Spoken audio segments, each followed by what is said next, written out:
Okay, good morning, everyone, and happy holidays. Thank you for being here today. I'm Barbara Leslie, CEO of the Oakland Metro Chamber of Commerce, and we represent thousands of Oakland businesses and employees across all of Oakland. First, I want to extend my gratitude and our Chamber's gratitude to the Governor for being here today and for your leadership in deploying CHP officers as well as increased technology resources to address the escalating crime in our city. Working alongside OPD, these efforts have had tangible and positive impacts on reducing crime, and we are truly grateful for your partnership. Public safety is the primary concern for businesses when making decisions where to locate, expand, or more concerning right now, whether to stay in Oakland at all. The ripple effect this is having on our small businesses, retailers, and restaurants is devastating, and especially in the wake of pandemic and the pandemic recovery. That's why the Chamber has been leading efforts to address this with Measure NN, recently passed by the voters, ensuring continued funding for crime prevention and protection. We've also secured funding for technology upgrades and investments in key areas of our downtown area, which are now expanding across the city as an additional tool and resource for our public safety officers. At the same time, we have a growing concern with Oakland's restrictive vehicle pursuit policy. While we support a balanced approach, Oakland cannot afford to now continue to be an outlier. Criminals know they can act with little consequence, putting our residents, workers, and visitors at risk. We need our mayor, our city council, and our police commission to collaborate on finding a better balance between protecting our residents and pursuing criminals and crimes when they are happening. Businesses and residents deserve to feel safe in our city. They deserve to feel confident in our city. A comprehensive public safety strategy that utilizes all available tools and resources will send a strong message to Oakland that Oakland is committed to protecting its people and ensure a thriving economy. Thank you very much. I would now like to introduce my friend, colleague, and senior pastor at Acts Full Gospel Church, Bishop Bob Jackson.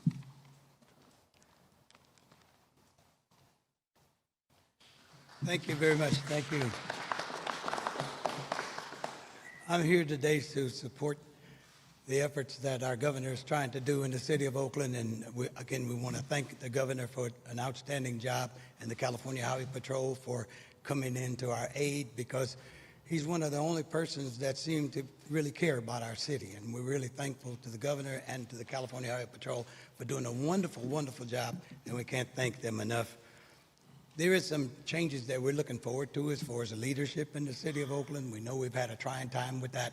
Some of the suggestions that I wanted to make today, very briefly, was that Measure X need to go, first of all, because giving the power to the mayor to do the things that the mayor was doing, it need to go back to the city manager, and we need a city manager like we had before. And not only that, but getting rid of that ranked choice voting, we think is a real problem in the city of Oakland, because we end up with people that are not qualified to be over the city, and the city ends up going down, down, down. And if you check, when we started doing it, it has caused us more problem than it's worth. The Oakland Charter needs to be adjusted to what we're doing today and what's going on today, which would help us with this pursuit situation, because we need to change the charter around so it reflects what's going on today and not what went on yesterday. The pursuit policy that we have, we need to really take a good hard look at it. California Highway Patrol has a pursuit policy where they can pursue, but we can't, Oakland, and it's unfair to me that our police officers are not allowed to do it because of some kind of city ordinance or charter that we put together. That needs to all change. So we're hoping for that. And finally, I heard somebody say we need to make Oakland great again. And so that's what we're really looking forward to. I know the city, I've been here 79 years. I know the time when we didn't even use a key to go into our door. We didn't have no reason to lock it because crime was never like it is today. So again, I want to thank California Highway Patrol and especially our governor for coming to our aid and for helping us in the city of Oakland. Thank you very much. Well, following me today is speaking as Deputy Commissioner Ezra Beauchamp, and he's coming at this particular time. Thank you very much.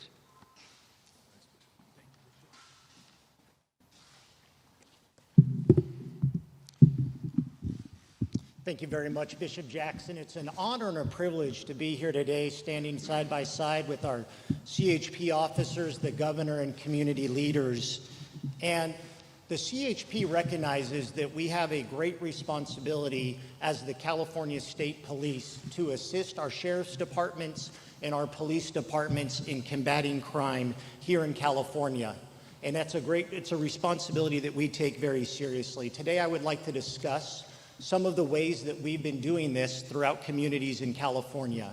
We believe every person in this state deserves to be safe, whether they're working here, living here, or visiting here. And we acknowledge the role that police plays in ensuring that this is able to happen and that criminals are held accountable when they do things and violate the law and when they prey on the weak. In the spirit of this, and at the governor's direction, the CHP has entered into partnerships with the communities of San Francisco, Oakland, Bakersfield, and San Bernardino. These proactive approaches have allowed us to embed ourselves within the communities, working side by side with the police departments and doing high visibility, proactive police enforcement. We've also focused on auto theft and retail theft. And just like the CHP officers you see standing here beside me and throughout the state of California, they have done a phenomenal job and deserve our sincere appreciation, as the bishop has noted. One of the areas we've focused on is retail theft. We have done 47% more investigations in 2024 versus 2023, and we've made over 1,400 arrests so far this year. Just last Friday, the CHP partnered with law enforcement agencies throughout the state of California, from San Diego to the Bay Area, to do a blitz at malls and other retail locations. From this, we made 117 arrests, recovered over $38,000 in stolen merchandise, removed 2 illegal firearms off the street, and also recovered 3 stolen vehicles.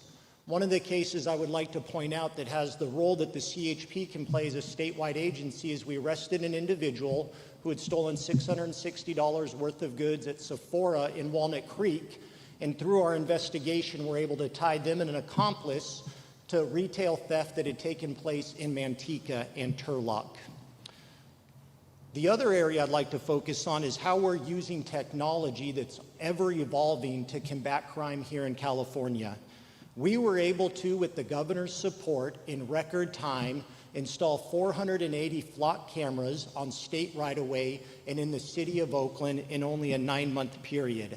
This technology has been a game changer for the California Highway Patrol. Through this, we have access not only to these 480 cameras, but 12,500 flock cameras throughout the state of California. This has allowed us to successfully go after criminals for attempted murder on our freeways, vehicles that pursue from us, hit and run, stolen vehicles, and other felonies. I would also like to address requests that we've received from other municipalities, principally Vallejo and Antioch. We have considered those requests, and I believe it is important for everyone to note we don't have infinite resources as the California Highway Patrol to go in and take over police responsibilities. Now, our applications are up over 30% from year to date, and we have 400 cadets currently in the academy right now. But in the Bay Area alone, the 9 Bay Area counties, we currently have a 14% vacancy rate. With that said, we do recognize we need to assist the city of Vallejo. And since July, we have had CHP officers, as they're working their beats out of our Fairfield office, that they go off the freeway, and they've made over 600 traffic enforcement stops. They've made 32 arrests, and they've assisted the Vallejo Police Department on over 40 active incidents. The commissioner has spoken with the sheriff of Solano County, and we're committed to working with their interim chief, Jason Taw, and also the sheriff to help combat sideshows and illegal street racing that is plaguing the community. One final point I'd like to address. As we work alongside these police agencies, it has become evident to us as the state police how overly restrictive police policies benefit the criminals and not the communities within California. Criminals are fully aware that when lights come on in certain communities, in certain municipalities, that the police are not allowed to chase them. We have had CHP officers who pursue individuals and upon arresting them have had the criminals tell us they didn't think we were allowed to chase them. That type of situation only benefits the criminals. It does not benefit the people that are being victimized here in California by crime. The efforts we have made in Oakland are reducing crime, and I don't pretend to understand everything that's gone into that, but what I know and what I recognize is that through our enforcement efforts, through the installation of the flock cameras and working alongside OPD, that we have seen a decrease in crime. Our efforts have resulted in 139 guns being taken off the streets in Oakland.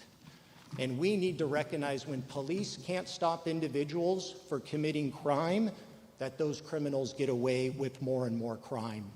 So far this year, we as an agency have been involved in over 500 pursuits in the city of Oakland, but within that, we've arrested 155 felons.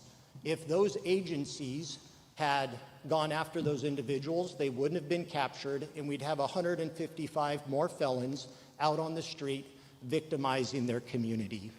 Police pursuits are dangerous, and we recognize that. That is why we need active supervision and active management during police pursuits, policies that make sense and have a common sense approach to policing. But let me be clear, when a criminal flees from the police, it is the community that is suffering, and it is the criminal that is putting people in jeopardy. As we move forward into the new year, the CHP remains committed to combating crime and partnering with our law enforcement agencies, and we know working together we can help to make a meaningful impact. And at this time, I'd like to introduce the Governor, Gavin Newsom. Thank you to the Deputy. Thank you for that overview. All of you, thank you for the opportunity to check back in and to continue come back to Oakland, because I said this many occasions, I'll repeat it again, we have your back. The reality is, however, we're at a point, an inflection point, in terms of the state's support. We want to extend that support. That support, as you know, significantly increased. The CHP was tasked in July to quadruple the enforcement efforts and the partnership with the city of Oakland. That commitment was to expire by the end of the month. We're going to extend that commitment, but not for an open-ended period of time. We're at that point in time that we need to see some commensurate support and reforms and changes as it relates to policing here in Oakland in order to consider extending this state-subsidized partnership. We specifically are going to need to see changes in the pursuit policy here in Oakland. This has been called out over the course of many months. The Deputy Commissioner just highlighted a remarkable story that has been shared on multiple occasions to me and others of suspects that have been pursued that were shocked that they were actually pulled over because in the past, presumably, they had not been. They had been told, perhaps in other cases and instances, that there are consequences. You could be drunk, you can run a red light, you can come close to side-swiping a school bus during the morning hours right in front of a police officer, and the pursuit policy in Oakland says we cannot pursue that suspect. We cannot engage that suspect. Reckless driving, someone that literally puts people's lives at risk, that occurs right in front of an officer in a vehicle. That officer cannot, under this extreme pursuit policy here in Oakland, pursue that suspect. This is an outlier in the state of California. It may be an outlier in the United States of America. It's an extreme outlier in the state of California. And so we need to see this pursuit policy changed. In July, I wrote a letter to the police commissioner, wrote a letter to the city council. I wrote a letter to local leaders, the mayor at the time, requesting some common sense. Not going back to an extreme. We're not looking for an old binary here. We're trying to take best practices across the state, for that matter, across the nation. It's been a decade now since that policy was reverted, and to update it. In September, the police commission had that opportunity to do so, and they decided not to do it. We need to see that policy changed. This commitment from the state can't continue unless we see commensurate changes with our partners here in Oakland. This partnership has been extraordinarily successful. And it's a partnership that is not just exclusive to law enforcement. This partnership is much more comprehensive. And I want to just remind everybody of that. This is not a law enforcement only engagement in Oakland, or for that matter, Alameda County. Quite the contrary. Caltrans' commitment, a 10-point specific plan that we put out in July on beautification, on state investments to deal with quality of life, to support our local nonprofits, continues to this day. It's not exclusively a law enforcement posture only. That said, the law enforcement component has been critical, not only the supplemental as it relates to the quadrupling, again, of this initiative, but also the work that the Deputy Commissioner highlighted as it relates to the flock cameras. Those 480 flock cameras went up, as he noted, in record time. 290 of them are within the city jurisdiction in Oakland, about 190 of them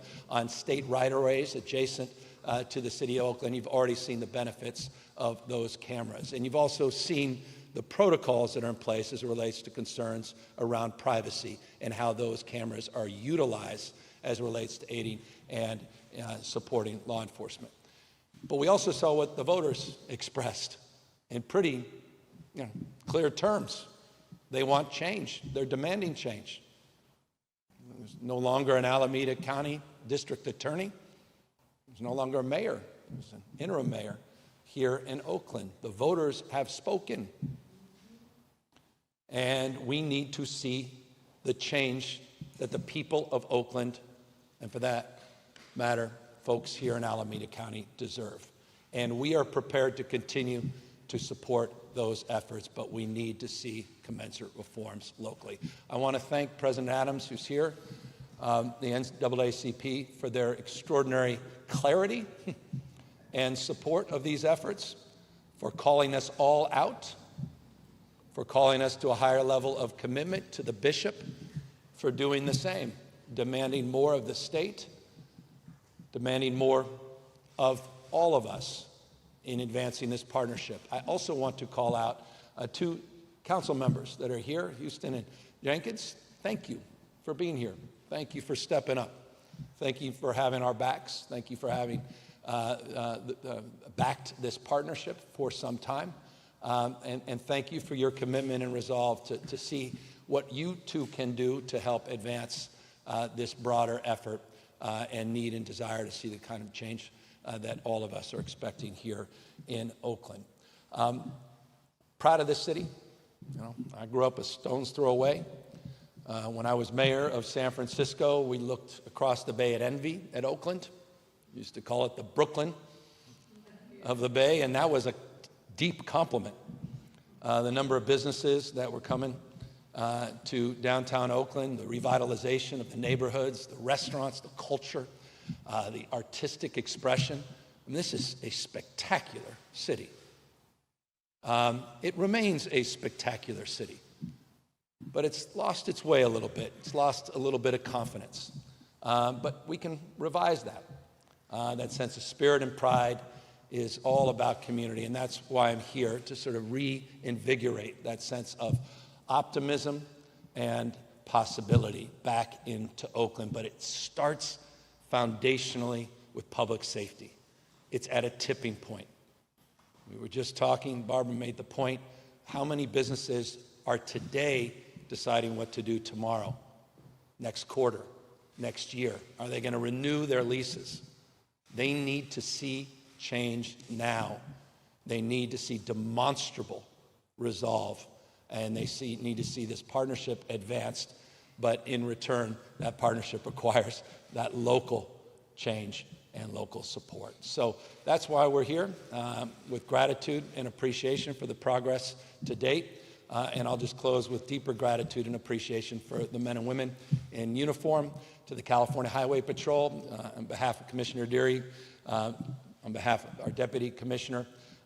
Thank you guys for all the extraordinary work you guys do every single day. I don't think you've ever been tasked or asked to do more in the last few years than you've been asked to do across a spectrum of issues. And demonstrably, final point, those results are in hand. You saw the 117 arrests on December 20th in partnership with 56 retailers and 10 local jurisdictions, a proactive policing partnership that was made possible because of a year-long effort that you have advanced, where we have saturated and supported local law enforcement agencies all up and down this state, particularly around organized retail theft, property crimes, issues related to vehicles, issues related to guns that we believe were used in crimes. I want to thank you for that. 1,347 arrests in those operations since February. 2,500 vehicles that were stolen have been recovered since that operation started. Partnerships that have been formed here in Oakland, in San Bernardino, in Bakersfield, as was noted. Commitments that we've made in Antioch and Vallejo that we want to expand upon with conditions. And partnerships that have been formed because of the largesse of the legislature, with $267 million in grants that went to 55 jurisdictions in this state, an unprecedented level of support for vertical prosecution and investigations to address the issues of property crime in this state. It's bearing fruit, and your labor has been determinative and demonstrable. So thank you, all of you, the Highway Patrol, for an outstanding job. With that, we're all here to answer any questions.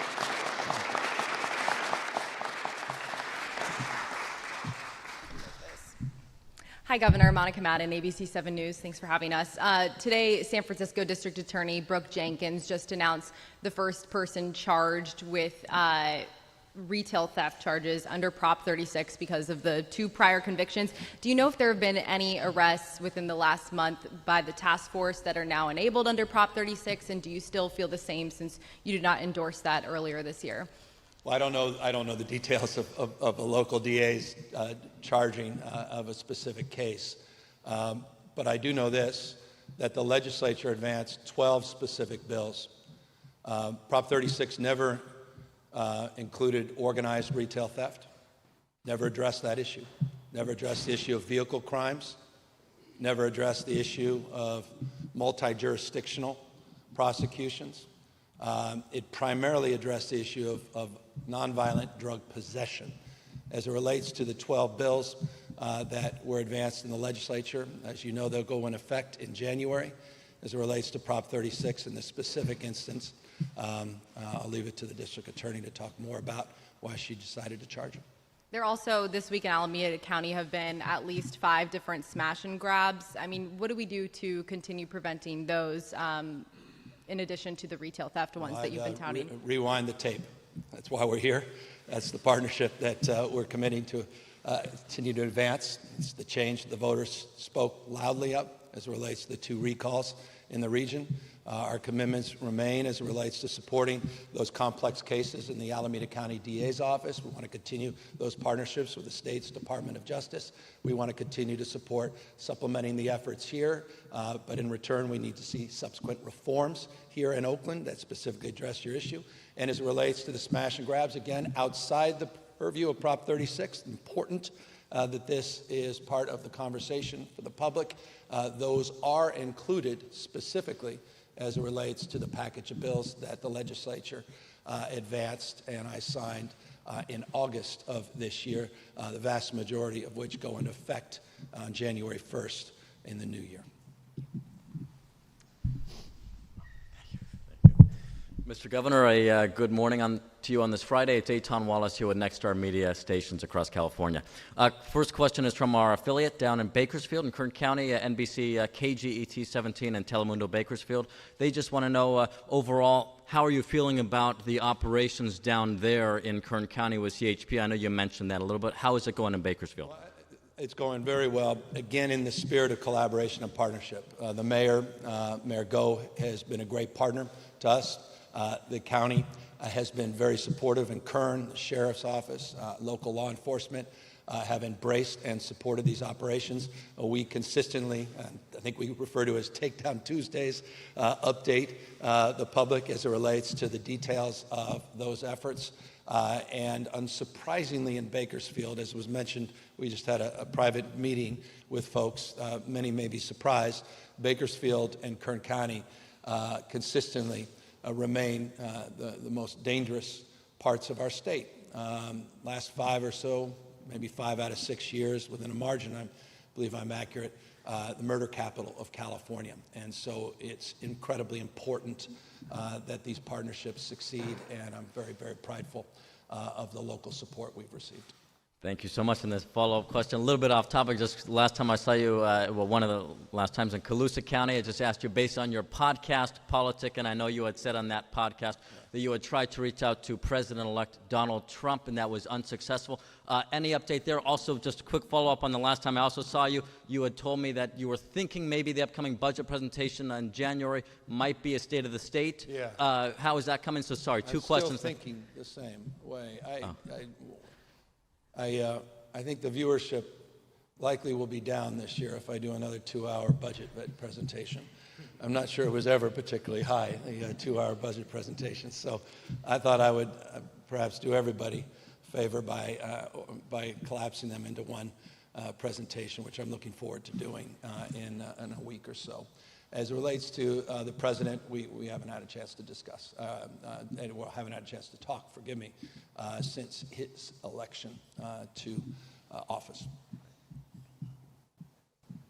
Hi, Governor. Leah Russell from Sacramento Bee. I have a couple questions. First, going back to Prop 36, how do you respond to local leaders, for example, Sacramento officials who claim that they are already getting results after charging retail theft suspects under the new proposition, given that you proposed it? I think that's fabulous. By the way, they'll have many more tools with the 12 bills that the state passed that are much broader, nuanced, and more inclusive than the 1 or 2 specific components as it relates to retail theft and Prop 36. Again, Prop 36 tended to differentiate itself from the work the legislature already had done. In this regard, it has much more to do with nonviolent drug possession, up to 3 years felony and state mandatory prison sentences if drug treatment on demand is not successfully provided. The challenge is it locks in a requirement, but it locks out money because at the same time it cuts drug treatment money for local government. That's a conundrum for local municipalities, and one that I'm very concerned about and will continue to remain concerned about, and therein lies my concern and opposition to that initiative. Not on the retail theft side, quite the contrary. We went back to 2021 when we established this new task force and framework.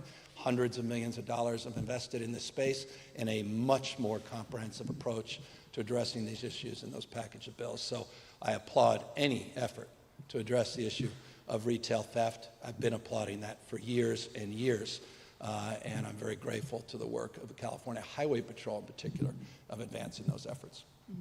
And switching topics, the HUD's point-in-time count came out today showing the highest recorded population of homelessness nationwide. It looks like about 2/3 of our population here in California is unhoused. How do you respond to that, given your support for grants passed? I haven't had a chance to review the details, but I do understand this important detail, that you saw nationwide increase. It was one of the most substantial we've seen in decades. I think 18.13%, 3.13% here in the state of California. We've seen a significant decline in the growth in the state of California. And on the unsheltered side, I think it was statistically flat at 0.45%. So progress, as well as on the sheltered side, up 8.9%. That is a very good statistic as it relates to the work we're doing to get people sheltered and to get people the support that they deserve. 40 states saw larger increases than California. We're making progress, but we have to continue to do more. And that progress, again, in the spirit that brings me back to Oakland, is realized locally. States provided unprecedented support, flexibility. Local government has to deliver. Here in Oakland, across the state, hundreds of cities, time to step up, address the issue of encampments, address the issue of tents, address what's happening on the streets and sidewalks. It's about quality of life. It's about public safety. The people of the state have spoken loudly. They want to see results. No more rhetoric, no more press conferences. They want to see results. They want to see them tangibly, and they want to see our efforts done in a way that's consistent with the values that we hold dear in our state. Thank you. Hi, Governor. Valina Jones with NBC Bay Area. Obviously, a lot of pressure being put on the police commission here in Oakland. Do you have a sense of the timeline of when they could take action to change that policy? Last September. I mean, sense of urgency now. I'm working here on a holiday weekend they can call a special session. I don't know what the vernacular is for the police commission, but a special meeting.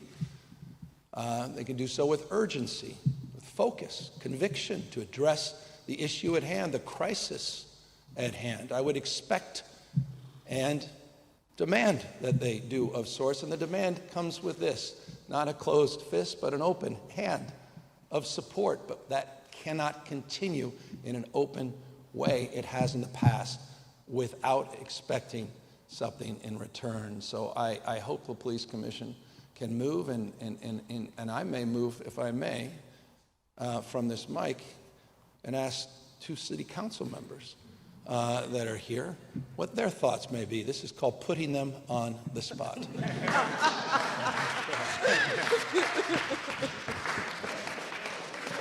So Councilmember Jenkins here in September, Councilmember Reed and I sent something to the police commission asking them to review the policy. They did not do any substantial changes. So what's happened as of late, Councilmember-elect Houston and I, we've spoken with the city administrator. The city administrator is going to help the OPD chief come up with a policy, and that will go to the police commission. As the governor said, we need this with urgency. We don't want our police chasing folks for jaywalking, but we do want a balanced approach.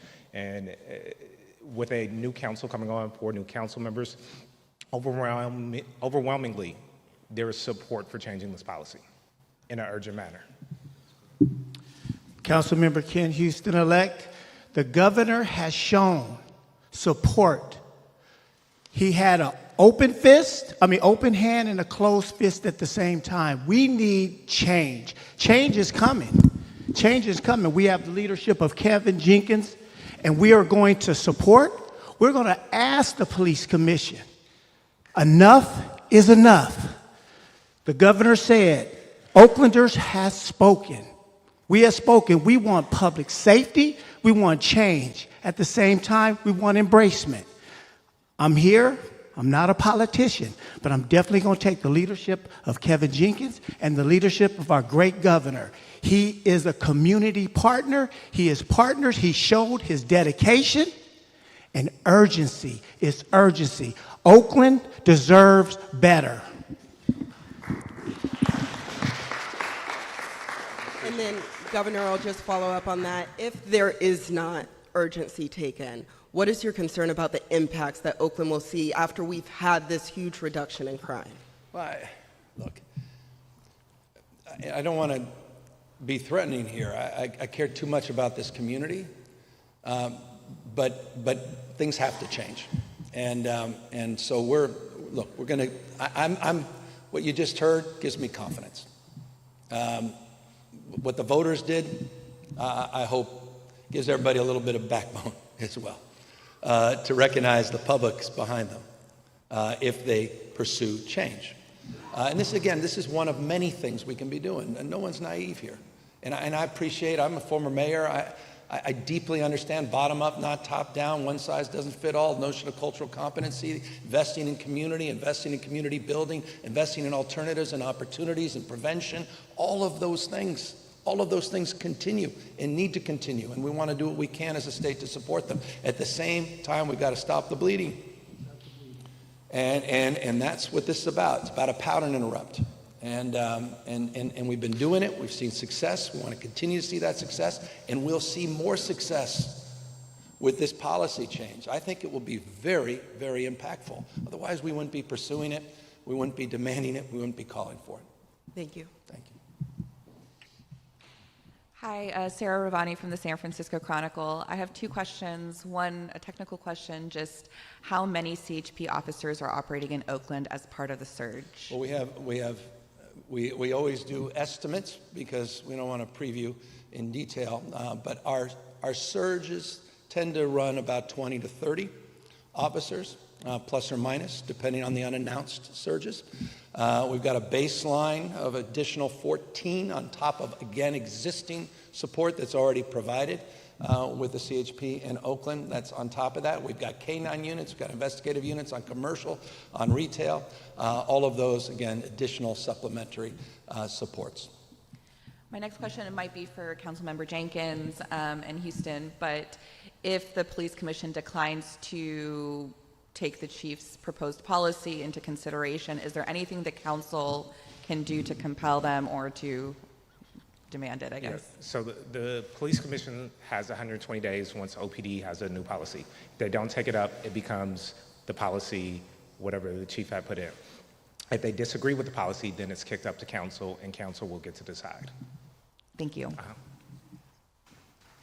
And again, they're not reinventing the wheel here. Again, Oakland's an extreme outlier. Hundreds and hundreds of cities operate with very different pursuit policy, all of them different nuance, different policy frameworks. There's a statewide organization called POST, which is our police officer standards and training group that lays out best practices. So those menu options exist, and alternatives persist in other jurisdictions, including almost every single jurisdiction in this region. So this is not something that's particularly complicated. It's just a question of commitment and urgency. Forgive me. Thank you, Governor. Da from KPIX, the CBS affiliate here in San Francisco. Just want to follow up and clarify, too, if the conditions are met in the change in policies, the pursuit policy, how much longer would you guys commit yourself to here? Is there a carrot that you're dangling in front of City Council to get them to change their policy? So full transparency, I have folks here said, give them 30 days and that's it, period, we're done. People are frustrated. We put out a letter in July of last year and they turned their back. They didn't change the policy. They had a chance in September to move the policy, they didn't do it. My folks said, we're done. I said, hold on, I care too much, again, about Oakland. This is not just me preening here. I mean it, I'm serious. And so I didn't do it. I didn't take their advice. But I'm going to lose support, some of my folks, because they're getting requests all across the state, and we have active partners all across the state that have stepped up. I can't turn my back on them either. So this is not open-ended. We need to see the change. And again, this is not the job. The California Highway Patrol is not the job to supplement. Folks in Vallejo, don't think. I just want the folks in Vallejo to know, you're not getting the CHP to do the work of local law enforcement. I think there's some speculation. They think somehow, well, the state's going to come in and provide this support for free. They have a lot of empty, vacant positions, which I guess they get budget savings. And instead of contracting, for example, with the sheriff's office in the county, they're hoping to get the state to do it for free. We're not going to be in that business. We are in the business of support, and you see what we're doing in Vallejo. We're supporting the Alameda County Sheriff, or rather the Solano Sheriff. And we appreciate Solano Sheriff's partnership with the CHP. We appreciate the acting police commissioner who's in good faith working with the California Highway Patrol. But again, we have our limits. forgive the long-windedness of the response. And lastly, you know Barbara Lee well. There are a lot of labor folks who are urging her to run, but there are some folks who are concerned about a Ron Dellums 2.0. Your thoughts, since you know her really well, I in love terms Ron Dellums, so, but that's just personal. I miss him. What a legend. The question is... I got soft feelings for Ron, but Yeah. I have no opinion about what you should do here in Oakland as it relates to the mayor's race. As a former candidate and a former mayor myself, I'm sensitive to those local decisions, and I'll leave it to the folks here. That was the case with the recall as well. And we did our best to work in partnership with the former district attorney in Alameda County. That showed its limits, and I think the public spoke. We worked with the former mayor. She embraced a lot of the reforms, and we were grateful for that, but people clearly wanted to move in a different direction. And so we want to support that shift in direction, but I'm not here necessarily shape shift where that direction ultimately should go as it relates to determination of your next mayor. Thank you. Saddam Awayu with Innovation. Good afternoon. The question is a little bit off topic, given this effort of multi-jurisdiction. Drugs have been one of the issues here in the Bay Area. What is the effort that the state has been doing to stop the transport of large quantities to the Bay Area and within the Bay Area? Because District Attorney from San Francisco has stated that most or a big part of the drugs that is sold and bought in San Francisco come from Alameda County, especially Oakland, and is being transported there. Well, the Deputy Commissioner may talk about this more. One of the things I'm very prideful when I talked about that Swiss Army knife, as I was referring to the California Highway Patrol, one of the significant achievements of the California Highway Patrol is the partnership they formed with the National Guard and other local jurisdictions, including a lot of our federal jurisdictions, as it relates to addressing the issue of multinational issues related to transnational, drug interdiction, particularly as it relates to fentanyl. I was down at the border recently highlighting 392 National Guard men and women that have been working down at that border in partnership with Border Patrol, but also in partnership with state agencies and local agencies to address some of that flow that you describe within the state of California. We update the success of that operation on a consistent basis, and perhaps the Deputy Commissioner could talk a little bit more granularly, without getting into too much detail, about how some of those partnerships are advanced, particularly in this region. Thank you, Governor. One of the major ways we focus on that is through combating crime, is through our canine officers who are trained to detect drugs. We have one of the largest canine operations in the state. Some of our canine dogs are currently trained to detect fentanyl, but others are not. So every single narcotics officer in the state of California with the CHP is going to be trained to detect fentanyl.